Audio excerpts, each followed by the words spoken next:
देखो जैसे मान लो हमें क्वेश्चन करना है, क्वेश्चन ये है y equal to under root sine inverse of x minus pi by 3। इसका हमें डोमेन भी चाहिए है और मान लीजिए रेंज भी चाहिए है इस क्वेश्चन का। देखो ध्यान दो, डोमेन के लिए क्या किया जाएगा, डोमेन के लिए रूट के अंदर वाले टर्म को पॉजिटिव करना होगा, है ना। अब देखो साइन इनवर्स x क्या होता है, greater equal to pi by 3, है ना, greater equal to pi by 3। लेकिन ध्यान दो, अब एक बात ध्यान रखनी पड़ेगी, जैसे हमने कहा साइन इनवर्स पाई बाई 3 से बड़ा। अब इसका मतलब ये नहीं है कि साइन इनवर्स पाई बाई 3 से इन्फिनिटी चला जाएगा, क्योंकि साइन इनवर्स की जो रेंज होती है वो खुद भी क्या होती है, माइनस पाई बाई 2 से पाई बाई 2 ही तो होती है ना। तो साइन इनवर्स x अगर पाई बाई 3 से बड़ा है, इसका मतलब ये नहीं है कि sine inverse x pi by 3 से बहुत आगे चला जाएगा, इसको पाई बाई 2 पर रोकना होगा। तो इसका मतलब ये हुआ कि sine inverse x pi by 3 से बड़ा होगा लेकिन पाई बाई 2 से छोटा होगा, है ना। क्योंकि देखो sine inverse x pi by 3 से बड़ा, पाई बाई 3 का मतलब क्या होता है 60 डिग्री, और पाई बाई 2 का मतलब क्या होता है 90 डिग्री। तो मतलब साइन इनवर्स x 60 से 90 तक ही जा सकता है, क्योंकि ये साइन इनवर्स की मैक्सिमम वैल्यू है, क्या बोलो, पाई बाई 2। पाई बाई 2 का मतलब 90 डिग्री, ध्यान देना। तो साइन इनवर्स x एक्चुअली, है ना, अपनी लिमिटेड वैल्यू लेता है, इसकी रेंज फिक्स है, इसलिए हमने इसको पाई बाई 2 पर रोका, ध्यान दो, है ना। अब जैसे कि हमें अगर x चाहिए, तो x चाहिए तो देखो इसमें हम साइन को इन्वॉल्व कर दें, है ना, तीनों तरफ साइन लगा दें, तीनों तरफ इसमें हम साइन लगा दें, ध्यान दो। अब ध्यान दो, साइन एक्चुअली इस गैप में इंक्रीजिंग फंक्शन है। 60 से लेकर के 90 तक के केस में देखो साइन का ग्राफ अगर आप देखो, ये होता है, देखो साइन अगर आप ऐसे करके ये, तो ये होता है 90 और ये क्या होता है बोलो 60। तो 60 से 90 तक साइन एक्स इंक्रीजिंग फंक्शन है।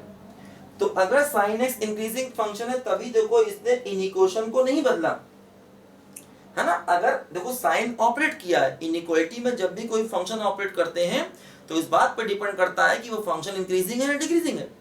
एक्चुअली साइन एक इंक्रीजिंग फंक्शन है, इसलिए उसने इनइक्वेशन को नहीं बदला। देखो ये क्या हो गया x, साइन पाई बाई 3 का मतलब साइन 60 डिग्री, तो क्या होगा रूट 3 बाई 2।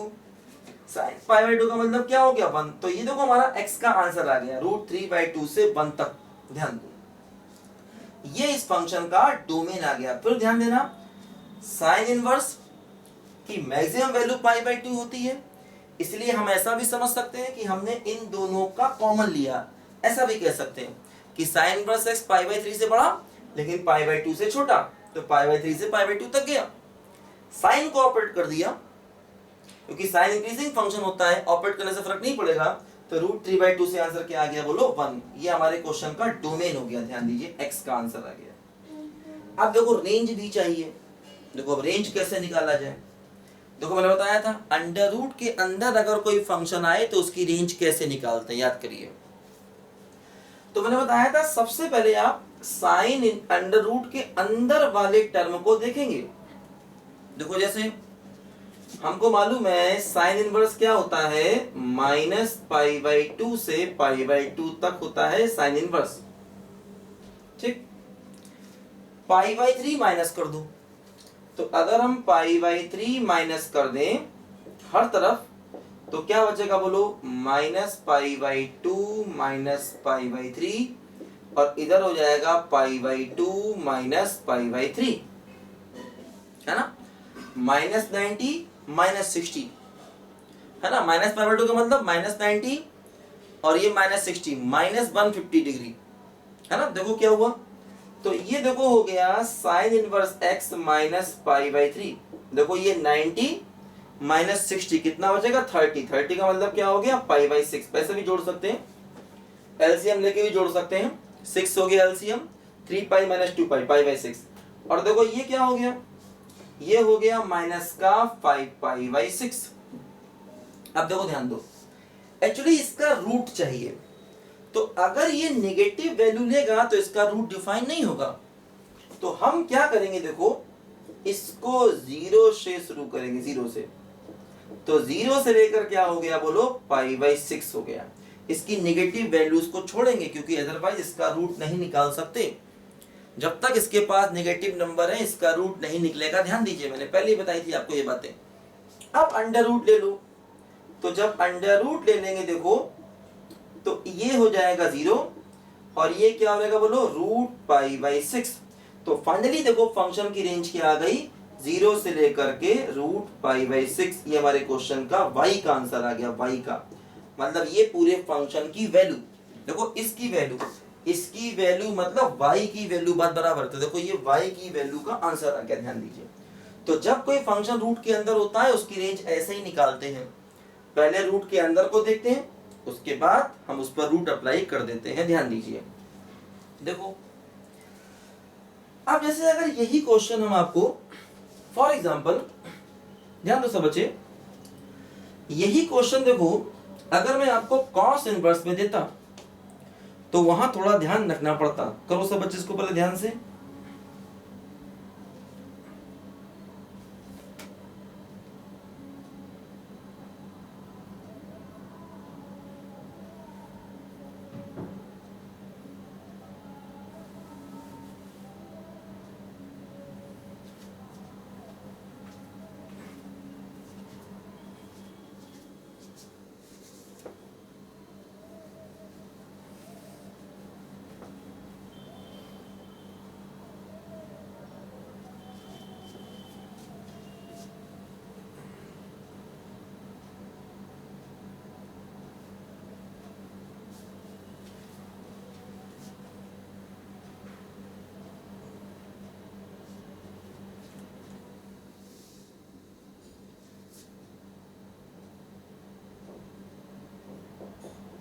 देखो मान लो ये क्वेश्चन होता, मान लो ऐसा क्वेश्चन होता और फिर हमें डोमेन निकालना होता। देखो फिर ध्यान दो क्या करना होता, डोमेन के लिए देखो अगर हमें डोमेन चाहिए क्या करना होता, रूट के अंदर के टर्म को पॉजिटिव करना होता।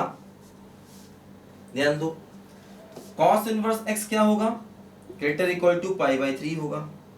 ठीक, अब फिर समस्या है क्या बोलो, कॉस इनवर्स x की जो रेंज होती है वो 0 से लेकर के पाई तक होती है, ध्यान रखिए।